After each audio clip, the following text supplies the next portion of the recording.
I had something weird happen recently.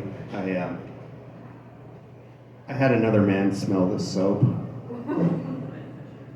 For those of you that don't know, for those of you that don't realize that men are filthy pigs, there are generally only going to be two activities after which men will wash their hands with the bathroom soap. I know we like to say that there's three, but really, like, that third one, like, unless we're out with people, fellas, let's be honest, like, that's just like a quick rinse off and hope the towel takes care of the rest. Anyway, I performed one of the two activities after which a man washes his hands with the soap. And generally, the thing with performing one of those two activities is that you like to give yourself like a good 3 to 5 minutes of like air out time. Like you kind of like, you know, kind of self-isolate for a little bit. I did not have that luxury. I had my Uber driver pull up, and I got into the Uber, and the driver was a very nice man. He looked over, he introduced himself, and he extended his hand. And I didn't know what to do.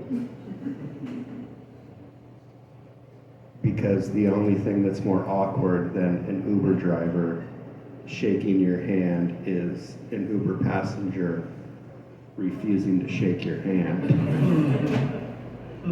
So I reached out and we touched, hand to hand, palm to palm, skin to skin. And we locked eyes. And in that moment, he knew. And I knew that he knew. And he knew that I knew that he knew. That he could smell the soap. And we released. And he turned around. And I sank back into my seat. And for the first time in my life, I found myself thinking, oh God, I hope this man thinks that I just took a shit.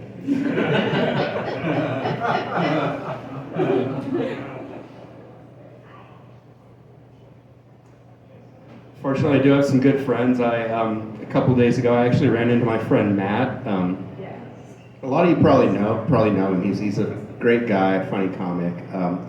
And every time I see him, I want to punch him in the face because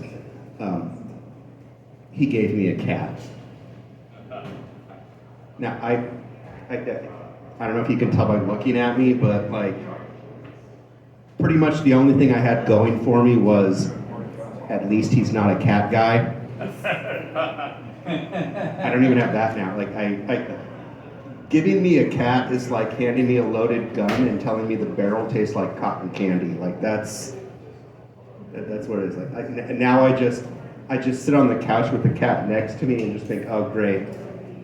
Now there's two things in this house that I'll never get to use their balls. Like that's,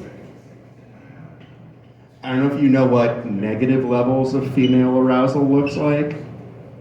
Like negative to the point where it counts as like a form of water conservation, like that level. But if you ever want to see it, just sit across the table from a woman and say, my cat is so good at playing fetch. Like that's what'll do it. I have another friend who he actually asked me if I wanted to go to Costco, and I told him absolutely not. And he asked why, and I said, well, it's because I live alone in an apartment. Like if you live alone in an apartment, there is nothing for you at Costco. Like the sun will swell into a red giant and incinerate all life on Earth before I would be able to eat that many pickles. Like there's nothing for me. Like, sure, you go to Costco and then 10 months from now your lease is up and you got to figure out how to cram 10 boxes of Kleenex into the back of a U-Haul. Like that's No, just don't go. Just go to Target. All right, Target is all the same shit, but proportional. Like Target is Costco for divorced people. Like that's really what it is, what it should be. But no, I do have some good friends, but unfortunately, a lot of my good friends are comics. Half you already know where this is going. And the thing is that having your friends, when your friends are comics, they have a horrible way of showing affection to you. Like I had my one friend, he called me up. He said, "Hey man, I'm worried about you. I haven't seen you around at the mics. I just wanted to kind of check on you, make sure that you're not, sitting in the bathtub with a toaster on the ledge." I said, no, I'm fine, I'm good. He said, good, because I was going to tell you, there's not nearly enough voltage in that shit. You're going to have to use like a space needle or something to really get the job done.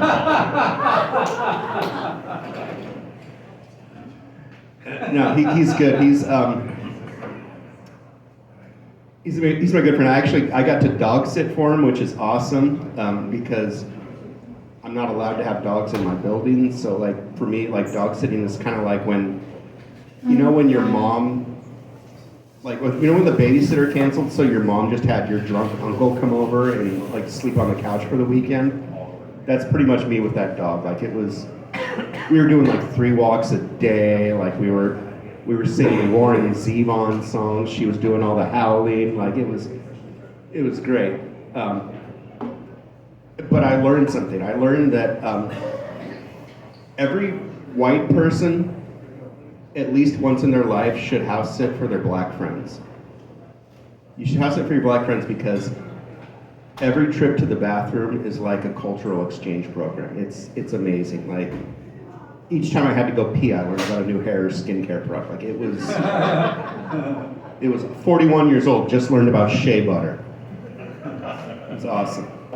No, but he's good. He's my weed friend.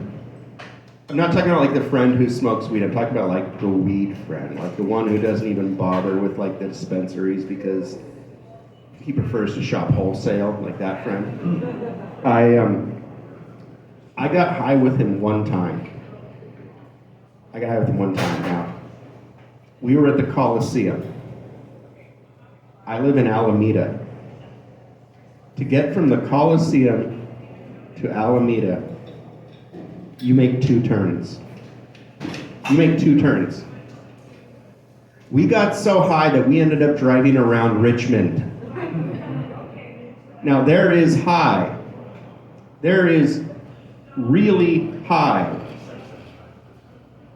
Then there is 3 cities in the wrong direction high. I'm just glad that John didn't want to cross the bridge because we probably would have ended up having breakfast in Medford, Oregon. My name is Sean Nichols. Thank you very much.